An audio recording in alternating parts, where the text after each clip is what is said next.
What's up, guys? I know I've done a video on this fireplace before, but if you're like me, you let batteries die, the remote goes back to factory settings, you have to retrain it. So I'm just going to do an update video of how I got it to work again.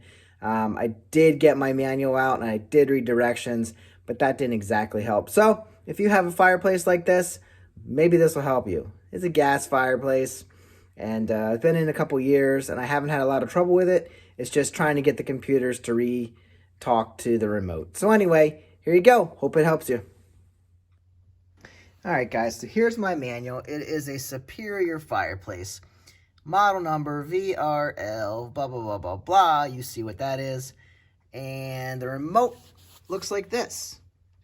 And the fireplace looks like that. And if you have this unit, there will be a panel that you lift up on. And then here is the guts for the fireplace. The gas runs in from this side, and I just slid. There's a cover. Hold on, let me turn the light on here. There we go. You see the gas lines right here. This cover is sitting on top of the computers and the modules here. This part here, that is your controller. That's all the smart stuff. And one thing I noted, I did take a vacuum in on this. It's a little hot yet. And I did vacuum all this off when it wasn't burning. And I noticed I had a lot of dirt. There must have been mice hanging out in here. So I did vacuum all that up when it was not working. And these plugs, I don't even know if they do much. I keep them plugged in. Sometimes when I lift this out, I do remove them. So anyway, what we got here is your remote on and off here. If you turn that off, I believe your remote won't work. And this is your continuous pilot light switch. So those both stay in the on position. What I have found works to get this going. Now, what happened is this went back to factory settings, so I didn't have a thermo. So it was either off or on. So directions say you need to have the remote off, I guess. I don't know. You're supposed to have that switch in the other position. I didn't find that. It was in this position. So all you do is you got to hold the down button and the set. Like this will be blank if there's no thermo. This is the setting you have it set at, and it'll show it on and off when it reaches this temperature. So what you do is you hold the down and this for, I believe, 15 seconds.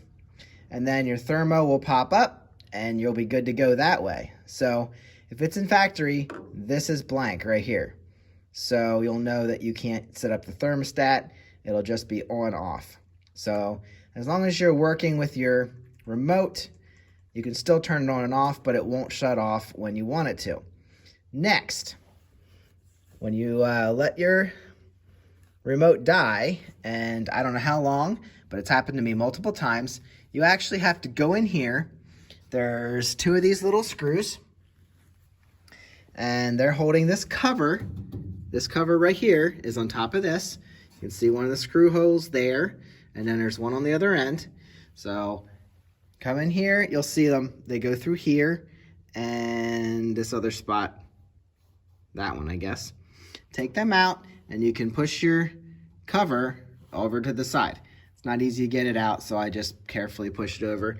Make sure you don't catch any other lines. Those are your gas lines that run in here to your controller.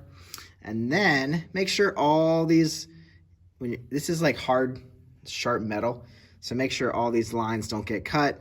They're not being squished by anything when you pull it up and down. And I usually unplug these. But, oh, yeah, so those screws, you pull them out, and then you take the second screw. There's one next to it there, and there's one next to it here. And then you can lift your board out. So all this is connected together on this convenient little metal piece.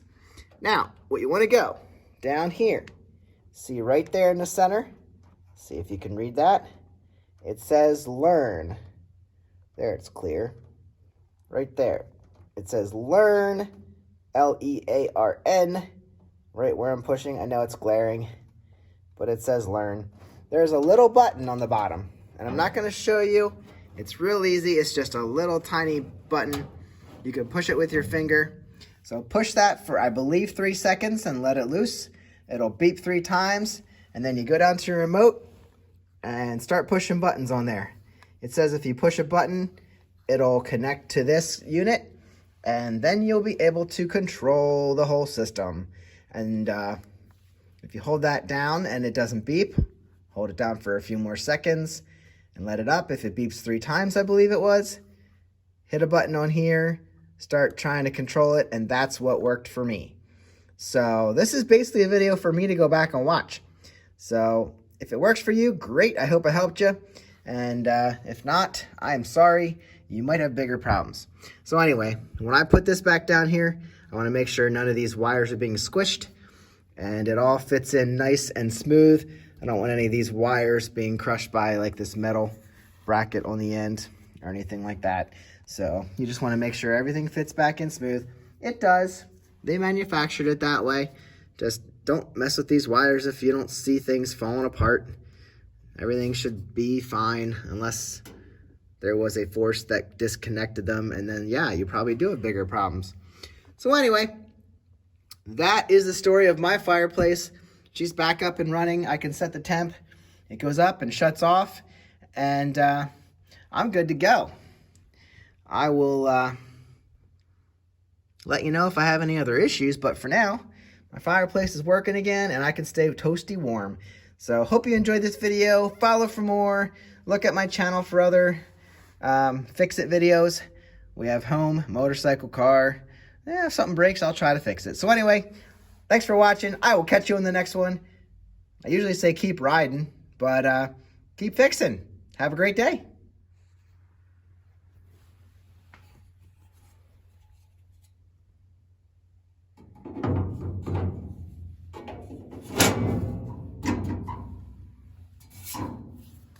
Ew.